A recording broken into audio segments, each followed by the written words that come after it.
Hello, everyone. We're so excited to have you all with us here today for the kickoff of Quarantine Inspo.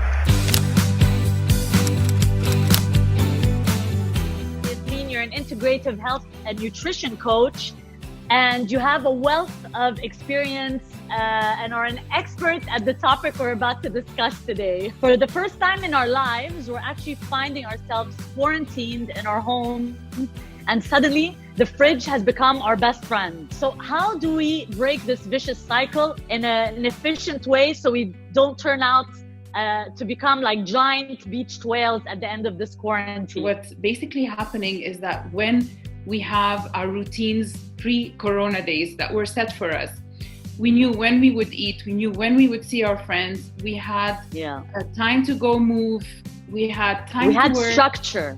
Tune into the areas of my life that I would like to give more attention to.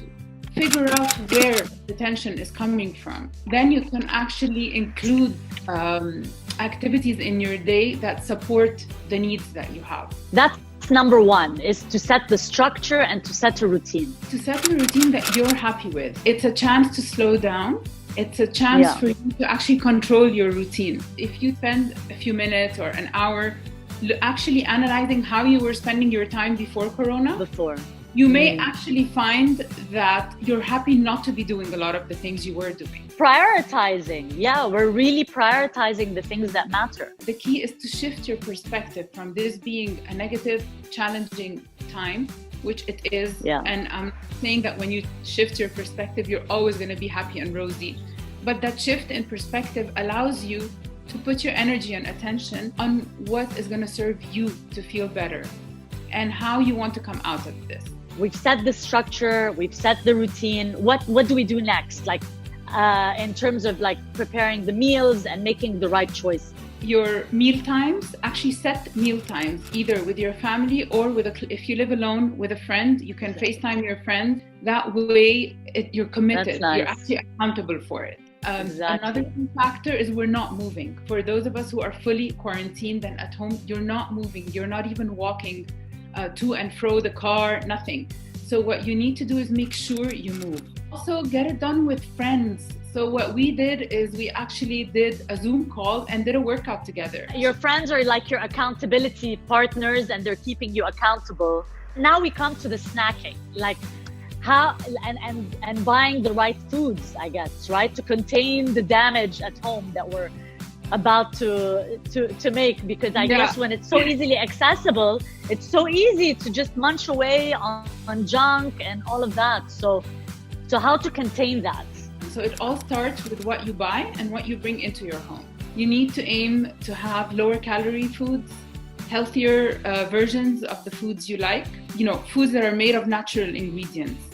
The trick here would be for you to use a very small plate and actually control your portions that way. But if we're really craving that pizza or really craving that burger, like what would you suggest? Different low calorie alternatives, like the vegan variety, plant-based variety, or what would you suggest? For those who like those, yes, you can definitely go for that. There are vegan varieties, there's lighter pizzas, there are lighter desserts, lighter ice creams that you can have. But let's go back to the key point. You decided that you will have the burger, you will have the pizza. So here I invite you to practice what we call damage control. And that would be to maybe agree that you'll do that once a week.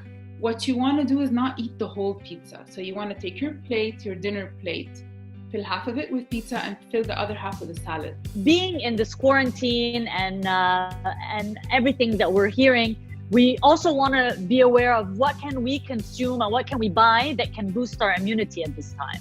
Key foods that boost our immunity are foods that are not processed, are foods that are not loaded with white sugar and are not packaged. When we consume them, our immune system goes down for a good 3 to 6 hours. You could start your day, for example, with drinking a warm lemon with ginger, a dash of salt, dash of raw honey. Another thing to add garlic and onion. They're very powerful. Really? Yeah, very powerful. And coconut oil, antimicrobials, antibacterials to our foods. In addition to, one last thing is supplementing with vitamin C, zinc, and vitamin D. Zinc, yes. I heard zinc was a big one. A key to your sticking to your goals or to what you really want is to identify with a role model or a figure that you want to look or feel like. So think of how they would spend their day. How would they structure their day? Would they give priority to their sports? Yes, they would. What kind of behavior would they be doing? And then mimic their behavior. I'd like to just remind participants that this is the time for you to tune into where you really want to allocate your energy and attention. Just summarizing really quickly. So be aware of the emotional triggers, work on your mindset and habits to increase awareness. Set a realistic daily structure and routine that's easy to follow and commit to. Plan 3 healthy meals daily. Must include exercise in any form in your daily routine. Benchmark to a role model. Mimic their behavior. Be mindful of what you buy at the supermarket. That's where making the right choices starts. To boost your immunity, take zinc and vitamin C. Cook with fresh whole food ingredients always. Follow these tips, commit, and you'll come out of quarantine looking and feeling great. Thank you, Yasmine Defouni.